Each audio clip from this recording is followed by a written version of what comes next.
pourquoi j'ai choisi de faire ce voyage. Je voulais me concentrer sur les autres, m'oublier un peu. Je savais pas à quoi m'attendre du tout. Mais je me suis dit, on sait jamais, on verra bien, ça se trouve c'est qu'une fois que je le ferai dans ma vie, alors allons-y. J'avais envie de découvrir d'autres cultures et principalement de pouvoir vivre une expérience avec les collègues. Et quoi de mieux que d'aller à l'autre bout du monde et de donner de son temps. Je me suis juste dit que c'était quand même une opportunité incroyable qu'on avait avec Adidas France. Tu te rends compte qu'après chaque voyage, en fait, ça te permet de revenir à zéro. Ça te remet à niveau. On a la chance avec Adidas de vivre des trucs de dingue. On a vachement entendu parler des voyages solidaires dans le passé, on a vu des vidéos. C'est vrai que ça donnait envie de vivre cette expérience et de se faire aussi son propre avis sur les voyages solidaires et ce que ça peut apporter à la fois individuellement mais aussi dans le groupe en partant avec des collègues Adidas.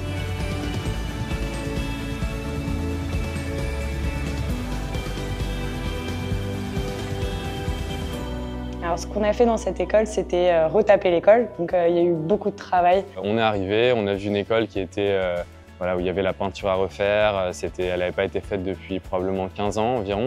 On a très rapidement compris qu'on allait être polyvalent, qu'il fallait s'adapter. On a gratté énormément de murs dont la peinture ne se détachait pas facilement. Dans des conditions aussi un petit peu extrêmes, puisque ici il fait très chaud, il fait très humide. Il y avait beaucoup de travail, mais très peu de matos, on ne peut pas se mentir. Faire système D. On a peint beaucoup. Je suis devenue experte en rouleau. Ensuite, faire les premières couches de peinture, deuxième couche de peinture. C'est repeindre, Peindre une fois, deux fois. Une couche, on attend que ça sèche. repeindre, C'est vrai qu'on a fait beaucoup de peinture. repeindre. Je pense qu'après ce voyage, on peut ouvrir une entreprise de peintre en bâtiment. Quand on peint, on se sent observé, mais d'un autre côté, des fois, il y a des jeunes qui rentrent dans les classes avec nous et qui prennent une raclette pour nous aider à racler le mur, à le nettoyer. Ils contribuent un petit peu et ils viennent et c'est une présence qui est importante. Je préciserai aussi que quand il pleut, il faut refaire la peinture. Important à préciser que la peinture ne tient pas avec la pluie. Et on peint sous la pluie. Et on peint sous la pluie. Et après, il a fallu nettoyer aussi les salles. Je regarde le travail, ça rend pas mal. Donc non, un peu de fierté et surtout de voir les sourires des enfants qui nous ont accompagnés tout le long des travaux. Vraiment, je pense qu'ils se sont demandé ce qu'on faisait parce que ça se voit quand même qu'on n'est pas des experts. On a mis tout notre cœur, mais on n'est pas des experts, mais ça rend bien. En plus du coup de la partie travaux, ce qu'on devait faire, c'était vraiment créer du lien avec les enfants et les animer, les faire bouger. On a passé énormément de moments avec les enfants de l'école, en leur proposant des activités sportives, mais pas que manuelles. Comme des Scooby-Doo, comme des bracelets, comme du maquillage et plein d'autres choses. Donc c'était top. Sans qu'il y a eu entre le premier jour, bien évidemment, et dans la continuité du séjour, une sorte de déblocage naturel. Les enfants, c'est des amours. Les premiers jours, c'était à coup de signatures en pagaille. Et au fur et à mesure, ils sont devenus de plus en plus tactiles avec nous. Avec beaucoup de musique, beaucoup de danse. Oui. Et ça, tout de suite, ça rassemble. Ils sont hyper curieux, ils veulent vraiment nous connaître. Assez rapidement et finalement à communiquer avec le sport, avec des gestes, avec tout ça, sans finalement parler la même langue. Nous, on sait qu'à travers le sport, on a le pouvoir de changer des vies et l'idée, c'est de faire en sorte que chaque jour, ils puissent penser à faire des activités sportives. Et c'est pour ça qu'on leur a laissé le matériel sportif à la fin du séjour. On leur a fait aussi découvrir de nouveaux sports, le ping-pong, le badminton, qu'ils ne connaissaient pas. Ils sont très doués. Ils sont plus doués que Brianna. Ouais, mais après, il y avait le vent, ça aide aussi. Ouais, c'est le ça vent qui aide. Ils ne parlent pas la même langue, mais leur sourire est très communicatif. Ils sont très demandeurs d'apprendre de nouvelles choses. C'est la découverte pour eux. Tu sens qu'ils ont envie de venir vers toi. Cette interaction, de voir d'autres personnes qu'ils n'ont pas l'habitude de voir. Et finalement, c'est nous qui sommes là en train de faire les interviews, mais je pense que si eux, ils étaient là, ils raconteraient encore plus de choses. Les enfants, c'est ce qu'il y a de plus touchant parce qu'ils vivent le moment présent. Il n'y a pas de calcul, ils nous attendent, ils veulent jouer avec nous. Le moindre moment, il faut qu'il soit partagé. Pour remettre du contexte, on est arrivé dans un village qui n'avait jamais reçu d'habitants extérieurs, d'invités extérieurs, encore moins des Européens. Donc c'est vrai que pour eux, c'était une expérience assez unique et spéciale. Il y avait un peu d'appréhension, on a ressenti ça au début. Et de notre côté également, la plupart de nous faisaient leur premier voyage solidaire. Et il y a eu des moments très touchants, comme un matin où elle nous a envoyé un message disant qu'elle nous remerciait de la rendre heureuse. Tu vois, chez Adidas, on a un credo qui dit que à travers le sport, on a le pouvoir de changer des vies. Je le compléterai en disant qu'à travers l'humain, on a aussi le pouvoir de changer des vies. Et c'est ce qu'on a fait cette semaine, tant auprès de nos hôtes, mais également nos hôtes auprès de nous. On a réellement eu une relation de cœur avec nos familles d'accueil. Ça nous a surpris déjà l'accueil qu'ils nous ont fait, alors qu'on ne les connaît pas du tout. C'est la première fois qu'ils voyaient des Européens. L'accueil, il a été incroyable. Le niveau d'accueil qu'on a sur aussi bien la manière dont ils avaient préparé les chambres, les petites attentions, la nourriture. Et je trouve que l'expérience humaine et culturelle, elle est assez forte parce que ça permet de mettre en perspective ce qu'on vit nous au quotidien à Paris. On peut vivre des moments aussi forts alors qu'on parle pas du tout le même langage. Et en fait, on s'adapte, on chante. On chante, on danse. On mime. On est devenu doué au Time's Up en fait. Ouais, on vit dans un Time's Up géant. Et puis au-delà de ça, leur gentillesse et leur bienveillance, ils nous essayent de nous faire découvrir toute leur culture à travers leur musique, des chants, des danses.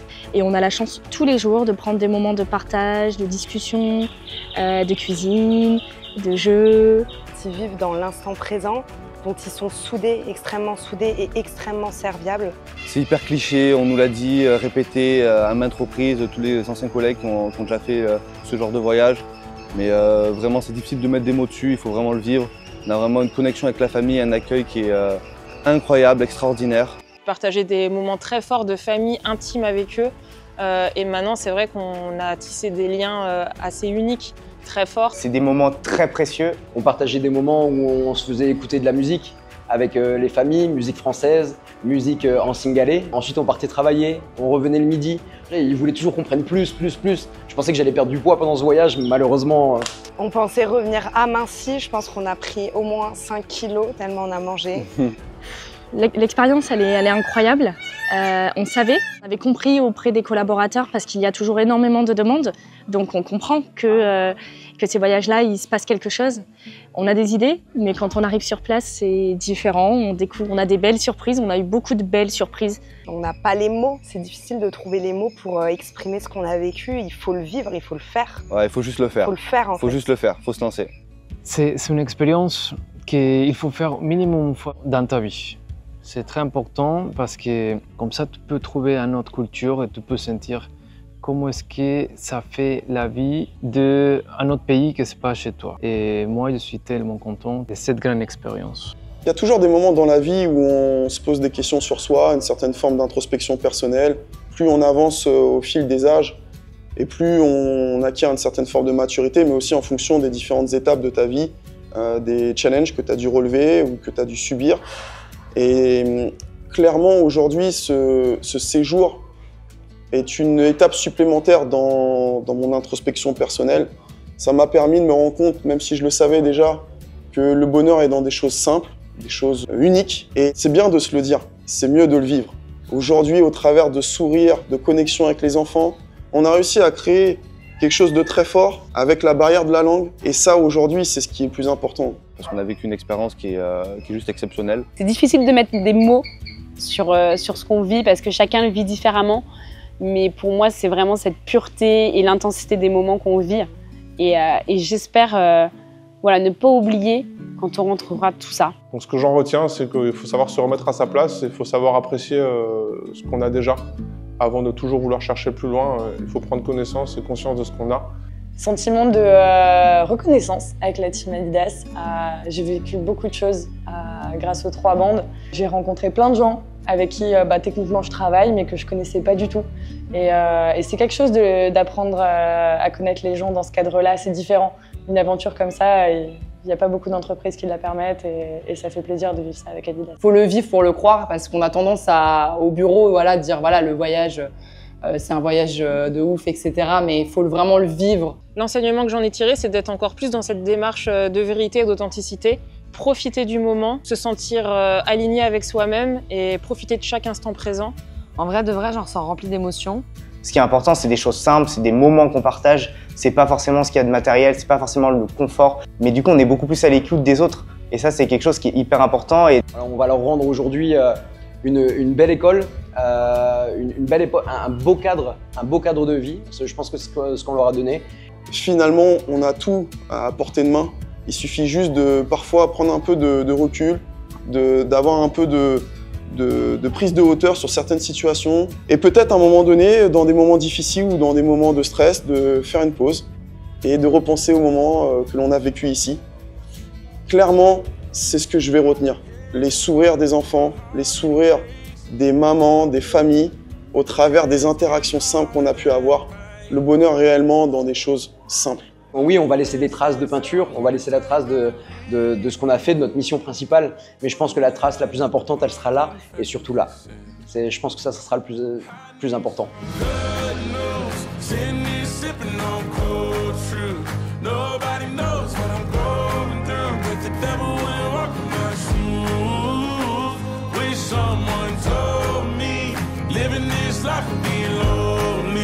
Trying to get away from the old me, still stuck singing these blues. All I really need is a little good news. Wish someone told me, living this life would be lonely. Trying to get away from the old me, still stuck singing these blues. All I really need is a little good news. All I really need is a little, something bring me back to the middle. All I really need is a little good news.